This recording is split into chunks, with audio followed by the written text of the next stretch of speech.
பாலாக் பிலேயாமை எதற்காக கூப்பிட்டாருன்னு சொன்னா, இந்த ஜனங்களை சபிக்கும்படியாக கூப்பிடுகிறார். ஆனால் அங்கே வரும் பொழுது இந்த பிலேயாம் தீர்க்கதரிசியினுடைய வாயில தேவன் வார்த்தையை வைக்கிறார். அது என்ன வார்த்தை? சாபத்தின் வார்த்தை அல்ல, ஆசீர்வாதத்தின் வார்த்தையை ஆண்டவர். அல்லேலூயா, அல்லேலூயா. அங்க பிலேயாம் ஆண்டவரிடத்துல உத்தரவு கேட்க பொழுது அவர் சொல்றாரு, ஒரு கூட்ட ஜனம் இந்த பாளையத்திலே வந்திருக்கிறது, ஒரு கூட்ட ஜனம் எகிப்திலிருந்து வந்திருக்கிறது. எகிப்து என்றால் பாவம், எகிப்து என்றால் அடிமைத்தனம். ஆக ஒரு கூட்ட ஜனம் பாவத்திலிருந்து மீட்கப்பட்டு வந்திருக்கிறது, ஒரு கூட்ட ஜனம் அடிமைத்தனத்திலிருந்து மீட்கப்பட்டு வந்திருக்கிறது.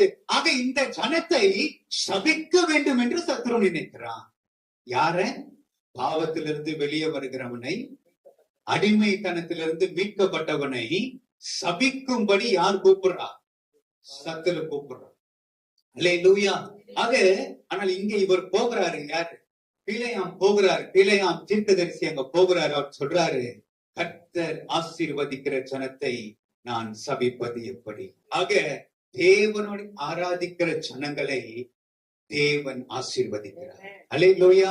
அங்க சொல்றது பாருங்க, ஒரு கூட்ட ஜனம். என்ன ஜனம்? ஒரு கூட்ட ஜனம். அப்படின்னா என்ன? அந்த ஜனத்துல ஏதோ ஒரு டிஃபரன்ஸ் இருக்கு. இன்னைக்கு அந்த வித்தியாசத்தை நாம் காண்பிக்கிறோமா? சபையாகிய நாம் அந்த வித்தியாசத்தை நாம் காண்பிக்கிறோமா?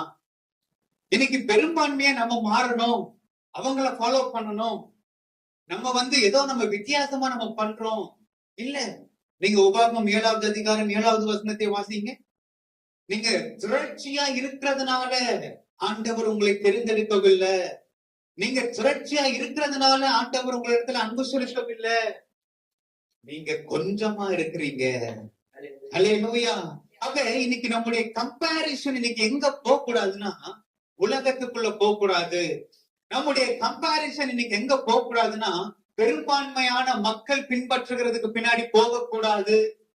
காரணம், கேட்டுக்கு போகிற வாசல் விசாலமாயிரும், ஆனால் ஜீவனுக்கு போகிற வாசல் அது குறுகலாக இருக்கிறது. அதை கண்டு பிடிக்கிறவர்களே ஒரு சிலர். அல்லேலூயா. அந்த ஒரு சில கூட்டத்துல நீங்களும் நானும் நிற்கவே. ஆமென்.